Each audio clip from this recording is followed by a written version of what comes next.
সৎমা আমাকে অনেক অত্যাচার করে। আমি বাঁচতে চাই। অনেক মারধর করে, অনেক খারাপ কিছু কয় আর কি। আমাকে দিয়ে কাজ করাবে, সে টাকা নিবে এরকম আর কি। আমি আমি আমি কাজ করব, সে টাকা নিবে এরকম কই। আপনি মেইন কি করেন? আমি পানি বেশি। পানি বেচেন। জি। আপনার আব্বু আম্মু আছে? জি না।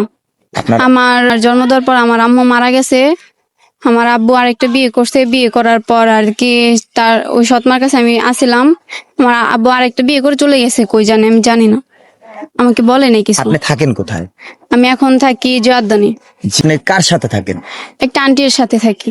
মানে আপন আন্টি বা? জি না, আমার কেউ না। আপনার কেউ না? জি না। আপনাকে কোথায় পাইছে সে? এইখানেই পাইছে। এইখানেই পাইছে? জি। কত বছর বয়সে? কত বছর বয়সে না, আমি তো আসছি এই যে 15-16 দিন হলো। 15 দিন 16 জি। দিন। আপনার দেশের বাড়ি কোথায়? আমাদের দেশের বাড়ি মানিকগঞ্জ। মানিকগঞ্জ। জি। মানে ছোটবেলা থেকে কোথায় থাকতেন? ছোটবেলায় থেকে আমি আর কি মানিকগঞ্জ ছিলাম, মানিকগঞ্জ থেকে ঢাকা আসছি 2 মাস ধরে আর কি।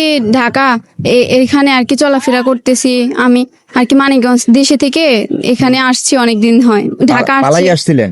জি না, পালিয়ে আসবো কেন, আমাকে তারাই দিছে, আমি চলে আসছি। কে তারাই দিছে?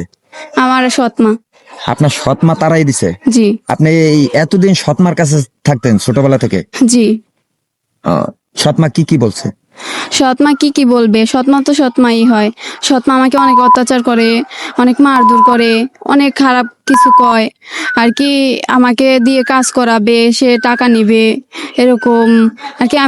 আমি কাজ করব, সে টাকা নিবে এরকম কইতে আর কি কি কাজ বলে। করবেন? বলেন না আর যে কি আমি কি কাজ করব। কি কাজ করব আবার এবার আর কি, যেমনই ধরেন আর কি, যে বাসায় কাজ, এমনি চাকরি বাকরি এগুলোই। এটি বইলা তারপর মায়ের দূর করতো? জি, অনেক মারধর করতো। আপনার আব্বুর নাম কি? আমার আব্বুর নাম লালন মিয়া। লালন মিয়া। জি। আর আপনার সৎ মায়ের নাম কি? জোহরা বেগম। জোহরা বেগম। জি। আচ্ছা, এই ভিডিও দেখা যদি আপনার পাশে কেউ দাঁড়ায়, ঠিক আছে, সাহায্য সহযোগিতার জন্য, হ্যাঁ, আপনি নেবেন কিনা? অবশ্যই, তারা যদি আমার পাশে থাকে আর কি। আমি তো চাই না যে আমার এখন বিয়ে হোক, আমি চাই যে আমার পাশে কেউ থাকুক। আমি তার সাথে আমার মা বাবার মতো একটা ফ্যামিলি চাই। আপনার মা বাবার মতন একটা ফ্যামিলি চান জি। আপনি? আমি যেহেতু ছোটবেলা থেকে মা বাবার আদর পাই নাই, আমি চাই যে আমি জানি একটা মা বাবার আদর পাই এখন। আপনার বয়স কত? 17। 17 বছর? জি। তাই আর 1 বছর গেলেই তো আপনার বিয়ের বয়স হয়ে যাবে। আপনি কি ভালো একটা ফ্যামিলিতে বিয়ে বসতে চান? এখনই না। এখনই না? জি। মানে 1 বছর পরে? হ্যাঁ, 1 বছর পরে কি আর কি, আল্লাহ যখন করে তখনই। কিন্তু এখন তো আমার একটা কথারই আছে, তাই না? তবে আমি কিন্তু এখন আর কি বিয়ে করতে চাই না। এই ভিডিওটা এত পরিমাণে শেয়ার করবেন আর যেন কোনো সৎ মায়ে যেন অত্যাচার না করতে পারে। আপনি কি বলেন? জি, আমি চাই যে আমার মতো অভাগিনী কেউ না হোক। আমি তো আপনারা একটা কি অত্যাচার করতো?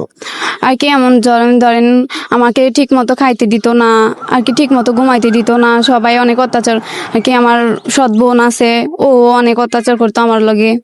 কি করতো? আর কি ধরেন এমনি আর কি, অনেক যে আগুন দিয়ে সেক দিত, আবার এই যে ঝাড়ু দিয়ে পিটাইতো, লাঠি দিয়ে পিটাইতো। তাই? জি। আচ্ছা, আমার এই ভিডিওটা দেখে যদি কেউ আপনার সাথে নিয়ে যদি আপনার গ্রামের বাড়িতে যায়, হ্যাঁ, আপনি যাবেন কিনা? জি না। কেন যাবেন না? আমি ছাড়ছি, গ্রামে আর যাব না। আমি যদি কিছু করে খেতে পারি এখানে, বোতল হয়তো বা যদি কেউ না থাকে পাশে, তাহলে আমি এই যে পানি বিক্রি করে খাবো, সমস্যা কি? আপনি পানি বিক্রি করে খাবেন? জি। কারণ চাই না কারো দুয়ারে দাঁড়াইতে, নিজেরটা নিজে খাবো। আপনি কি চান না যে আপনার সৎ মায়ের শাস্তি হোক? এখন তার কর্ম সেই, এটা আমি কিভাবে বলবো? এটা উপর আল্লাহ দিবে। আমাকে যেভাবে যে বিয়ে করছে, ওটা উপর আল্লাহ শাস্তি দিবে। আপনাকে কিভাবে অত্যাচার করতো? মারতো? জি। তাই? জি। এখন আপনার আব্বু আইসা কিছু বলতো না? আপনার আব্বুর কাছে বিচার দিতেন না? আমার আব্বু তো এখন আর কি এই জায়গায় নাই, চলে গেছে কই জানি। কই আছে? আমাকে কিছু বলে নাই, মানে কোনো কন্টাক্ট নাই। আপনার সেটা না, আপনার যখন এই আপনার সৎমাকে সৎ মা- রেখা, হ্যাঁ, এই সৎমাকে রেখা আরেকটা বিয়ে করে কই জানি গেছে, আমি জানি না। আবার কি বিয়ে করছে আপনার আব্বু? হ্যাঁ, হ্যাঁ। মানে এই সৎ মায়ের সাইরে আবার যাই বিয়ে করছে? জি। তাই আপনার দাদা দাদি নাই, চাচা টাচা নাই? আমার কেউ নাই আপনার সৎ কেউ মা নেই? ছাড়া, না। প্রিয় দর্শক, এই ভিডিওটা এত পরিমাণে শেয়ার করবেন, এত পরিমাণে শেয়ার করবেন, যেন এরকমের অত্যাচার আর কোনো মা জানে না করতে পারে। এই কিছুদিন আগে কুমিল্লাতে দেখছিলেন এর এর মতন একটা মেয়ে। আমি জানি যে এই ভিডিওটা দেখেও এর পাশে কেউ দাঁড়াবেন। তোমার কিছু বলার আছে দর্শকদের উদ্দেশ্যে? জি, আমি একটা কথাই বলতে চাই, যেহেতু আমার আমার এত ছোটবেলা থেকে আমি অনেক অনেকই করছি। আমি চাই না যে এরকম আমার মতো অনেক মেয়ে এরকম এই যে অত্যাচারী সহ্য করুক। সবার মতো নিজে পায়ে নিজে দাঁড়াক, এটা আমি চাই। সবার মতোই সবাই থাক। আমি চাই এখন আমি আমি বাঁচতে চাই, আমি বাঁচতে চাই। আমি চাই আমার যাতে একটা বট গাছ থাকে, মাথায় ছায়া, একটা ছায়া থাকে। সবাই যদি আমাকে দেখে ভালো লাগে তাহলে অবশ্যই আমার সাথে যোগাযোগ করবেন। অবশ্যই আমার ফোন নাই, তবে জিওদান আসলে আমাকে সব সময় পাবেন। তোমার নাম কি? আমার নাম হচ্ছে আনিকা আক্তার, আনিকা ইসলাম সাইমা। আনিকা ইসলাম সাইমা। আচ্ছা, আনিকা। আনিকা, আনিকা কইলে চিনবো সবাই? জি। প্রিয় দর্শক, যাকে জিজ্ঞেস করুক না কেন, আচ্ছা বলবে যে আনিকা নামে একটা মেয়ে আছে, ও পানি বিক্রি করে, নতুন আসছে। সবাই ওটা গরিব হোক বড় লোক হোক, আমার কোনো কিছু যায় আসে না, ভালো হলেই হলো। ভালো হলেই হলো। জি। সবাই ভালো থাকবেন, সুস্থ থাকবেন, আর এই ভিডিওটা এত পরিমাণে শেয়ার করবেন যেন কোনো মায়ে জানে অত্যাচার করতে আর না পারে কেউ। ঠিক আছে? আচ্ছা, আল্লাহ হাফিজ।